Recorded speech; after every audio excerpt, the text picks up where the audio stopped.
toutes les personnes qui ont déjà passé la barre des 1000 € par jour en dropshipping ou en e-commerce, je vais te donner le secret ici pour passer la barre des 10 000 € par jour. Tu vois que c'est pas super compliqué, enfin c'est forcément plus de travail, mais on va dire qu'il y a un truc qui fait que ça va pouvoir faire toute la différence. Donc écoute bien cette vidéo. Donc le principe ici, c'est qu'à partir d'un certain montant, donc là 1000 € par jour, ça te fait peut-être entre 200 et 300 € de bénéfices, voire plus si tu te débrouilles bien. Tu vas pouvoir commencer à accumuler de la trésorerie, tu vas pouvoir scaler tes publicités, tu vas pouvoir faire énormément de choses. Et là, l'idée, c'est de commencer à déléguer certaines tâches pour pouvoir enchaîner les boutiques. Ça va être plus simple, à mon avis, de lancer, surtout si tu fais du dropshipping, de lancer plein de boutiques dans éventuellement aussi plusieurs pays différents, plutôt que à chaque fois essayer de scaler à un niveau, un gros niveau surtout, ça, selon ton marché. Si tu es sur des petits marchés, ça va être difficile d'atteindre les 10 000 € par jour avec une seule boutique. C'est possible, hein, je dis pas, mais plus compliqué. Donc du coup, ce que je te conseille de faire à partir de ce moment-là, c'est de commencer à déléguer la recherche produit. Donc là, tu vas pouvoir trouver quelqu'un qui te cherche des produits tous les jours à lancer. Ça tu peux trouver sur des sites comme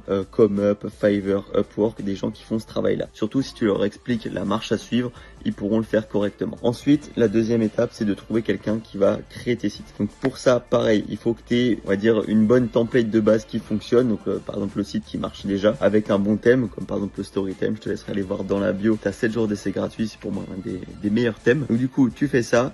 La personne, elle prend toujours la même base, elle fait toujours les mêmes sites plus ou moins, parce que tu sais que c'est des sites qui fonctionnent, et après tu testes.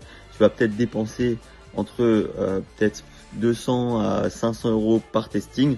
Après, ça peut être beaucoup moins, hein, ça dépend comment tu optimises. Et derrière, tu vas pouvoir tester plein de boutiques. Et une fois que tu as un produit qui marche, il faut le dupliquer dans plein de pays différents. S'il marche en France, il marchera sûrement, c'est pas sûr, mais il y a des chances qu'il marche en Allemagne, en Espagne, en Italie, dans les pays nordiques. Donc il faut surtout essayer de se diversifier au niveau des marchés pour aller plus vite. Et à ce moment-là, quand tu commences à multiplier une boutique qui fonctionne sur un marché, si maintenant tu prends le même produit mais sur plusieurs marchés, tu es vite à 3-4 000 € par jour. Et si tu as 3 boutiques comme ça sur plusieurs marchés, tu atteins assez rapidement les 10 000. Donc c'est pour ça que petit à petit, tu pourras faire ça, tu pourras atteindre les 10 000 € par jour si maintenant tu as déjà un certain niveau et que tu sais comment faire. Donc en tout cas, tu as la marche à suivre. Je te laisserai aller voir ça, je te laisserai tester ça. Bien entendu, c'est du travail, ça se fait pas comme ça, mais c'est faisable. Donc n'hésite pas à liker et à t'abonner pour ne pas manquer les prochaines astuces e-commerce.